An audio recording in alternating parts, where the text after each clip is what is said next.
Undeclared wars of aggression are commonplace in today's society now, in our country and in yours. Our governments engage in preemptive strikes that result in unjust and unnecessary wars that in turn take on lives of their very own.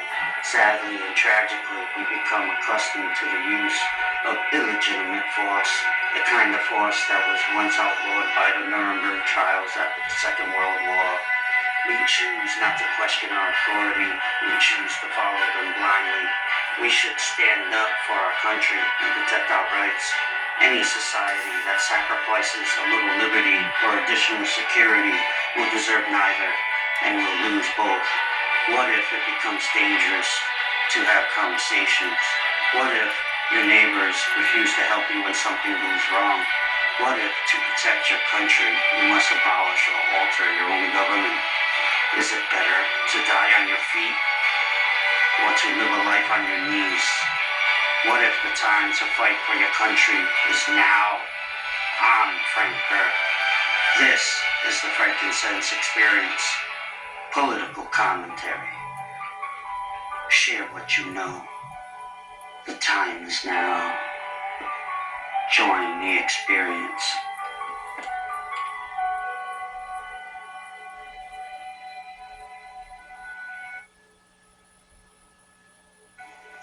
Welcome everybody. How are you today? Today we have a special guest, Larry Johnson.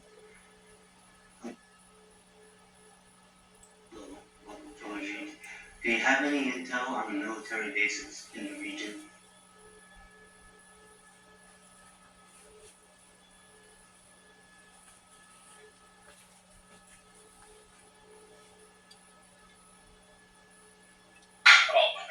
They come to the realization they hooked their horse to the wrong wagon. They're still a little bit unrepentant. Bahrain, which is probably the worst offender because the ruler of Bahrain has the least support of any of the rulers in the Gulf because the majority of this population are 80% Shia. But they backed this resolution earlier this week that the UN adopted with the abstention of China and Russia, blaming Iran for defending itself in the wake of the war of aggression started by the United States and Israel.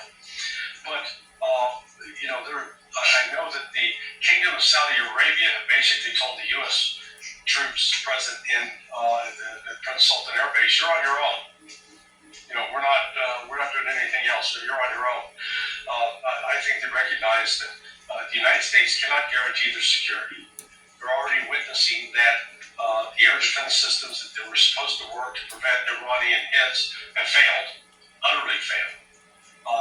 And that Iran's now in the driver's seat by virtue of controlling, having shut off the flow of oil, liquid natural gas, and nitrogen, urea, which is for fertilizer, out of the Persian Gulf.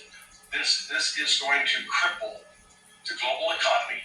There will be, it's not if, there will be a global recession.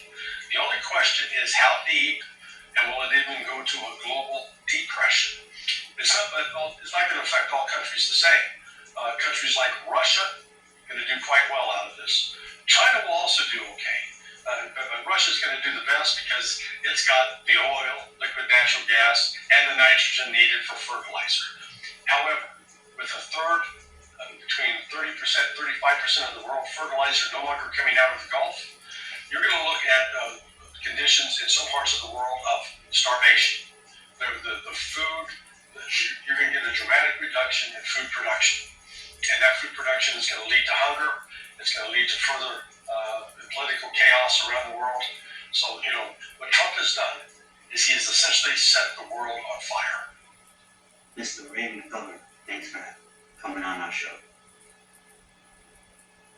How could the president not know about certain targets struck in Iran? The worst thing you can do is appoint an Air Force general, be head of the Joint Chiefs of Staff.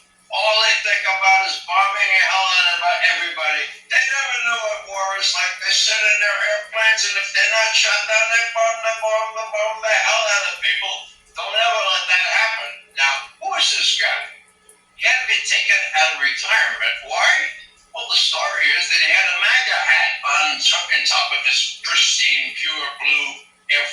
uniform, those were his credentials.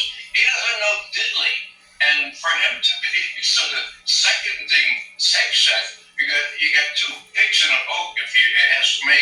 And then they're going to be, well, the statistics will come home because, well, people will come home dead, okay? And there'll only be one meeting of those people at the Dover Air Force Base because you do this once, you see them when you see them all, right? Well, they're all going to come home after they're finished or after they die in those hospitals in Germany. And, you know, if people don't care about our own service people and the little girls killed in Iran, what the hell do they care about these days? I think this is a turning point. I think there are enough people who do have a conscience that do care about these things. I think the time is right for us to ask if this is the time, when we don't believe our government and we take the appropriate conclusions and we do the appropriate resistance.